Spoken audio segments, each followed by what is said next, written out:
You're watching South Asia Newsline, and here are the top stories we are tracking for you on Thursday, the 15th of February.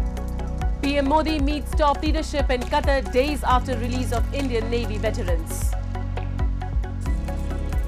Protesters hold sit-in against rigged election in Balochistan. And Sri Lanka to amend online censorship law after backlash from tech giants.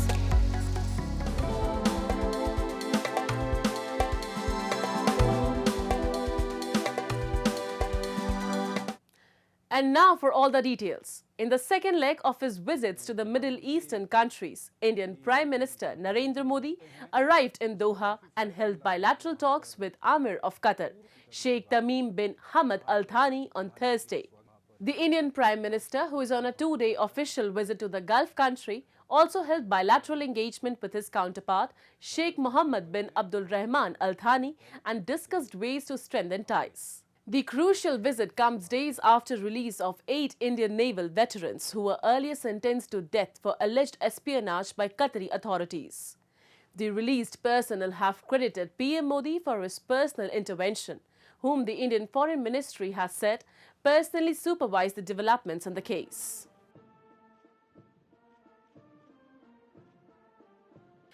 Ahead of the general election in the country, India's Supreme Court on Thursday scrapped a 7-year-old election funding system that allows individuals and companies to donate money to political parties anonymously.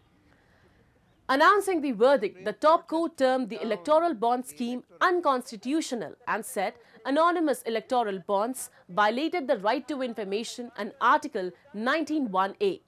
The apex court directed State Bank of India to stop issuing any more bond and asked it to furnish the details of electoral bonds encashed by political parties.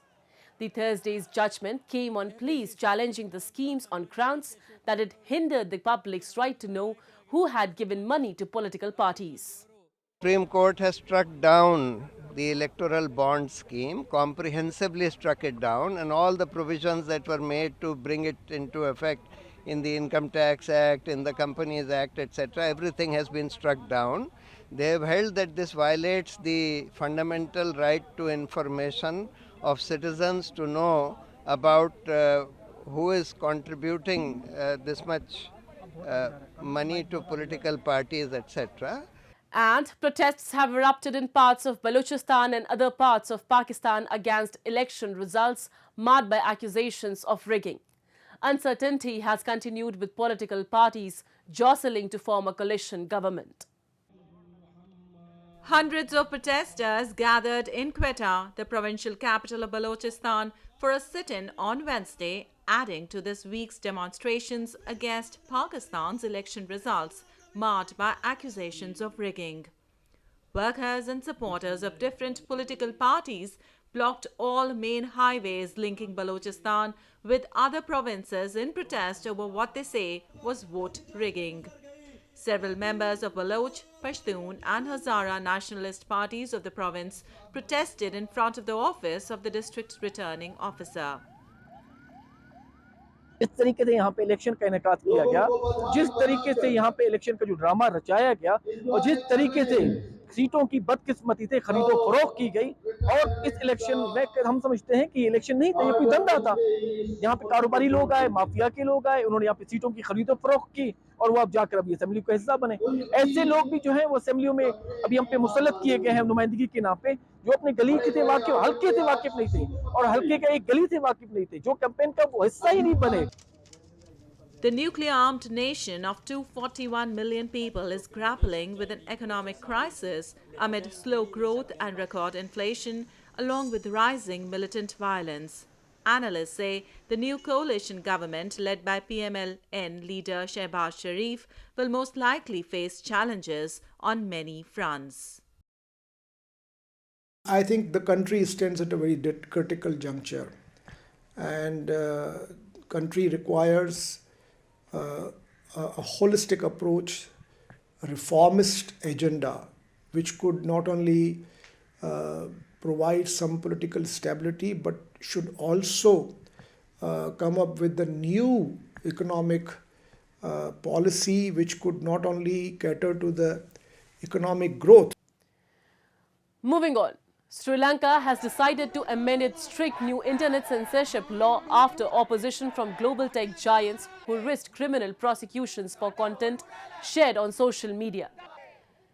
Information Minister Bandula Gunawardena said the cabinet had decided to amend the controversial online safety law, which was rushed through Parliament last month despite vocal opposition.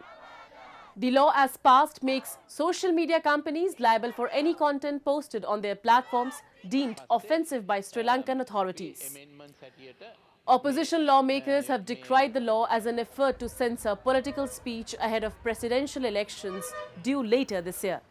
The law mandates prison terms of up to 10 years for executives of social media platforms if their officers fail to disclose user details of those accused of creating posts deemed illegal. The United Nations Office for the Coordination of Humanitarian Affairs in its latest report has said that Afghanistan has 6.3 million internally displaced people who are facing long-term displacement. OCHA called the current situation worrying and said that Afghanistan has the second most internally displaced people in the world. Poverty is a factor that has caused the people of the nation to leave their homes, in addition to insecurity and conflict. Since seizing power in August 2021, Taliban has imposed severe restrictions, especially on women, disrupting their daily lives. Following such restrictive policies, no country has formally recognized Taliban's regime in Afghanistan. Following the recent enchanting snowfall, the picturesque tourist resort in Sonmarg in India's Jammu and Kashmir is buzzing with vibrant activities, drawing a large number of visitors seeking a winter wonderland experience. From snowfall fights to exhilarating sledge rides, tourists are reveling in a plethora of activities. Earlier, a lack of snowfall had led to empty ski resorts and holiday cancellations in Kashmir, with scientists linking the unusual winter to the El Nino weather phenomenon. The recent snowfall has not only enhanced the visual spectacle but also bolstered the local economy, bringing joy to those reliant on the seasonal influx of tourists. करते मैंने लोगों को बहुत सारे लोगों को देखा है जो फॉरेन घूमे लेकिन कश्मीर नहीं देखा कश्मीर नहीं देखा तो मतलब कुछ नहीं देखा आपने भारत में रहते हो या कहीं पर भी रहते हो तो आपको कश्मीर तो हर 100% देखना ही चाहिए और यहाँ पे जो सुविधाएं दी जा रही है तो अभी बहुत आसान है घूमने के लिए हमने वीडियो देखे तो पता चला लगा कि हमारा सारा पैसा डूब जाएगा क्योंकि यहाँ भी बर्फ था नहीं ठीक है लेकिन नसीब भगवान का अपना भी यहाँ पे आके बहुत मजा आया काफी अच्छा है ठीक है बंदे भी अच्छे लोग भी अच्छे और लोगों को भी मैं एडवाइस करूंगा कि प्लीज आओ कश्मीर बहुत बढ़िया जगह है वो बोला था ना किसी ने कि स्वर्ग है तो यहीं पे है यहीं पे That's all in tonight's edition. We will see you same time tomorrow. Good night.